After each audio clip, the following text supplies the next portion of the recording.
อย่างต้องมีคู่อย่างมีสติอยู่กับตัวจับที่ลมหายใจจะ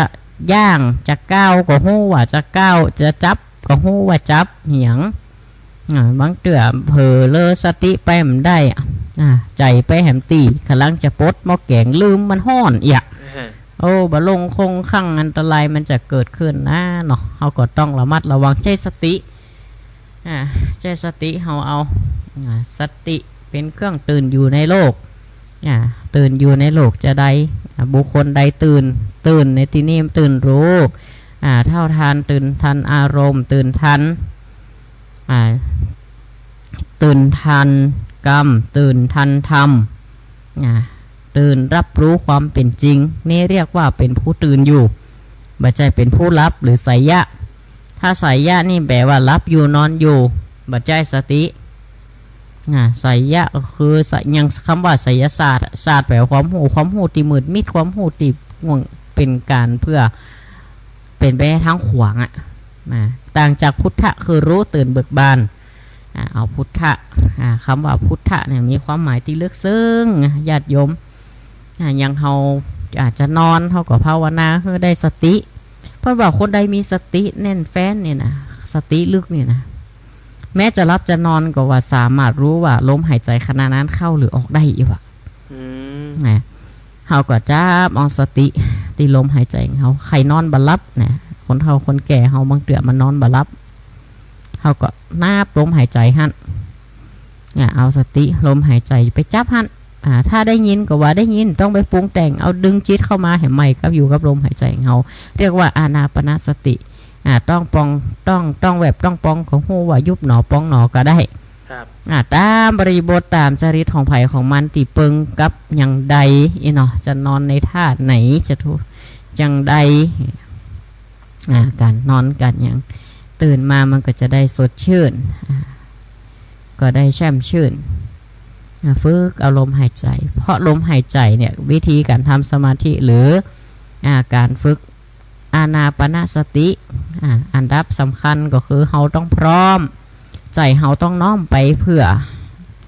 ฝึกตัวของเฮานี่แหละฝึกใจของเฮาเฮาเป็นพุทธศาสนิกชนสิ่งที่พระพุทธเจ้าสอนเรื่องสติสอนเรื่องสมาธิเฮาปฏิบัติแหล่งพื้นฐานของเฮานี่ก็เพื่อ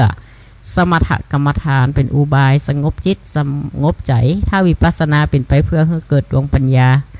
เกิดโหตันเฮือตยตามรู้เท่าทันในอารมณ์ของเฮาหรือลมหายใจลึกตื้นนะลึกหรือตื้นลมหายใจก็จะโหแบบบ่ต้องปรุงแต่งอย่างมันทางนั้นทางนี้ศรัทธาญาติโยมได้ติดตามรับฟังรายการธรรมะบันเทิงใจก็มาแต่ต้นชั่วโมงมาทุกวันจันทร์วันอังคารสำหรับในช่วงนี้ก็ได้มาร่วมจัดรายการตามปกติคือสถาญาติโยมแต่ข้องขอสุมาอภัยตัวที่ช่วงนี้บ่ได้ไลฟ์สดผ่านทาง Facebook ก่อนเนื่องจากว่าโน้ตบุ๊กข้อมูลมันจะเต็มว่ะเดี๋ยวถ้าไปไลฟ์สดเนี่ยกลัวข้อมูลตีกำลังเฮียนอย่างอยู่นี่มันจะหายบัดเดียวมันเริ่มงอแงแล้วนะโน้ตบุ๊กทุกเจ้านี่มันเมินละมันกลัวมันจะงอแงนะแต่ช่วงนี้ก็มีการสอบเก็บคะแนนเก็บอย่างตัวสอบวันผูกก็6 โมงก็ออกวัดแถมละไปหำไปเฮียนแถมละก็ต้องตื่นตัวตื่นเจ้าอยู่เสมอช่วงนี้นะก็แบ่งเวลาการเวลาเฮียนเวลาส่วนตัวก็เดียวใกล้จะไปอันนี้หมอนัดไม่ใช่หมอนัดช่วงนี้นัดหมอ อันหมอนะมันนัดตั้งแต่ติดแล้วล่ะไม่ได้ไปซะท่าจะนัดผูกวันฮือเนี่ยก็จะไปก็จะได้อู้ถึงเรื่องของศีลแหมสักน้อยนะครับเนาะเพื่อให้เข้ากับทำตีได้เตดไปก็คือพญาจังชัดทันเด่นในเรื่องพื้นฐานศีลบารมีนะครับก็การรักษาศีลเนาะโดยทั่วไปเขาก็จะโหจักกันเลยก็คือศีล 5ศีล 8ศีล 10ศีล207นี่เขาว่ามาอันนี้มันเป็นแต่ละบุคคลไปละนะครับใครจะปรารถนาเอาละ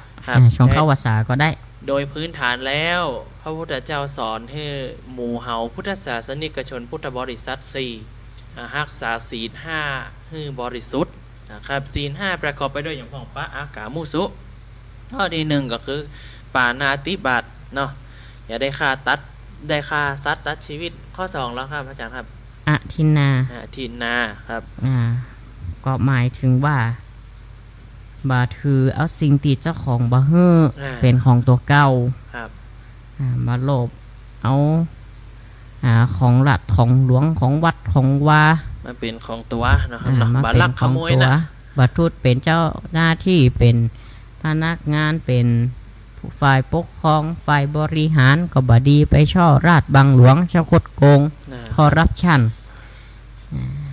แล้วก็ไปละกาเมสุมิฉาจารข้อที่นี่ก็เป็นว่ารักษาข้อนี้ให้ดีที่สุดเพราะว่ามันเดือดร้อนเนอะเดือดร้อนในการดำรงชีวิตใจชีวิต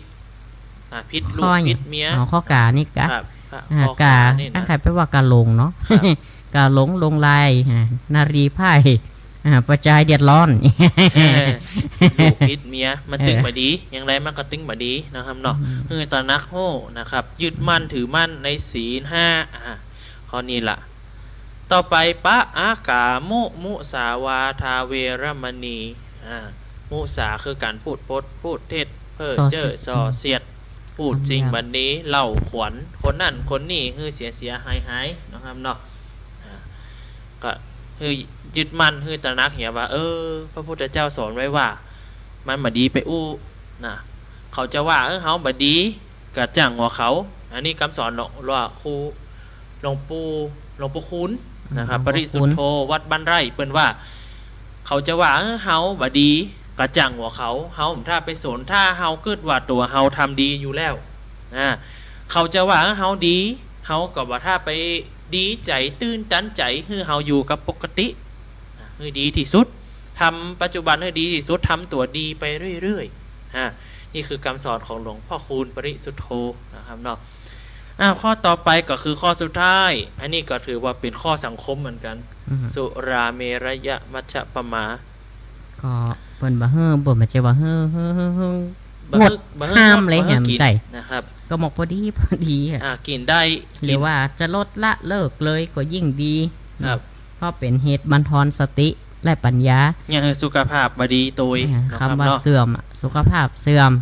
สติปัญญาถ้านักล่ำเข้าปุ่นเข้าเลือดเข้ายังเข้าสมองจิตใจไปหมดให้เราไปเพราะปลาคือศีลข้ออื่นลุกไปด้วยกันหมดนะบอกว่าเพราะเมียงก็เพราะมันขาดสติของเปิ้นว่ามันเป็นเหมือนอสูรอสุรอสูรนะข้อนี้ก็สำคัญเนาะข้อนี้ที่จริงคำว่าสุราเมลัยนี่มันมีมานะแม้แต่สวรรค์ก็เด็ดร้อนกันก็ย้อนไอ้ตัวเนี้ยจะได้อสูรเกิดขึ้นก็ย้อนอันเนี้ยน้ำเมาตั้งหลายที่จริงเรื่องเป็นมีหรอมันยาวจะเอามาบอกกันบัดเดียวก็บัดได้ต้องโอกาสหน้าแกเอามาเล่าสู่กันฟังก็คิดว่าศรัทธาคงจะเคยได้ยินได้ฟังกันพองละจะได้อสูรชื่อว่าอสูรแปลว่าผู้ไม่ดื่มสุราเดิมทีสุราเป็นของอสูรที่จริงเขาเป็นเทวดานะลงพิษมากไปหน่อยหยอกนักไปหน่อย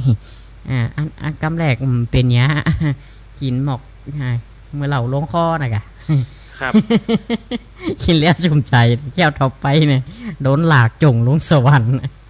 หมดเวลาแล้วเดี๋ยวถึงนี่ส่งแหมสักหน่อยนะครับเนาะก่อนจะจากกันนะครับนะปากกันตีหน้านะครับนี่ส่งนะของการที่เฮารักษาศีลเนี่ยจะย่างให้อายุยืนปราศจากโรคภัยไข้เจ็บมาเบียดเบียนอย่างเช่นที่ไปตะกี้ก็คือการรักษายังยกตัวอย่างรักษาข้อ5นะครับเนาะบ่กินสุราก็จะยะให้โรคภัยไข้เจ็บบ่มาเบียดเบียนสุขภาพร่างกายสมบูรณ์แข็งแรงนะครับเนาะข้อที่2ทรัพย์สมบัติที่มีในความปกครองก็มีความปลอดภัยจากโจรผู้ร้ายมาเบียดเบียนราวีทำร้ายนะครับเพราะว่าเฮามีเมตตารักษาศีลอยู่ละนะครับเนาะลูกสามีภรรยาก็เป็นคนดีนะครับอยู่ในครอบครัวก็มีความผาสุกมีความเจริญนะครับเข้าใจกันการพูดจาอย่างก็มีคนเคารพนับถือแล้วก็เป็นผู้ที่มีสติเฉลียวฉลาดบ่หลงผิดนะครับไปทางอื่นทางไกลนะในการรักษาศีล5เป็นสิ่งที่สำคัญนะครับบัดเดี๋ยวนี้เวลา 19:58 น.รายการธรรมะบันเทิงใจของเฮาก็ หมด หมด เวลา เวลา อำนวย นะ อวย ครับ พรให้ญาติโยมทุกท่านอยู่ดีมีสุขเหมือนกันกูคู่กูคนรักษาสุขภาพกายสุขภาพใจจิตใจปราศจากทุกโศกโรคภัยอันตรายกิเลสทั้งหลาย อย่าได้มากำกายในจิตใจและขอให้สุขภาพกายของศรัทธาญาติโยม สมบูรณ์แข็งแรงเหมือนกันกูคู่กูคนวันผูกวันเธอมีโจกมีใจ ทุกวัน ถึ ทุ ง ก เวลา เวลาถึงเวลาแล้วเนาะถึงเวลา เสี่ยง ที่ ทาย รุ่นเอาน้อยๆเนาะเพิ่นถึงว่าซื้อเสือซื้อสาดได้ถึงหนังถึงนอนนี่กะซื้อเลขได้กับกระดาษซื้อสาดถึงหนังถึงนอนแต่ว่าธรรมดาของใจอีเนาะ ครับ แต่ว่าส่งเสริมก็บาส่งเสริมนะศรัทธาเนาะก็ฮู้กันเอาก็มีโจกมีใจเหมือนกันกูคู่กูคนคำว่าโจกใจนี่มันได้หมายถึงอันนี้นี่ก็คือเป็นผู้มีโชคโชคดีที่เกิดในพระศาสนาโชคดีที่มีลูกหลานอยู่ถ้อยฟังกรรมโชคดีที่มีคนคอยอุปถัมภ์ค้ำชูมามาหายะสุขได้กินสุขได้ย่องอีกนั่น ขอให้ความสุขเหล่านี้จงมีแก่ท่านทั้งหลาย การแสดงธรรมเทศนาพอสมควรเกเวลาเอวังก็มีด้วยประกาศละชนี้เจริญปอน เจริญปอนเนอร์บักกันใหม่ทิศหน้าครับ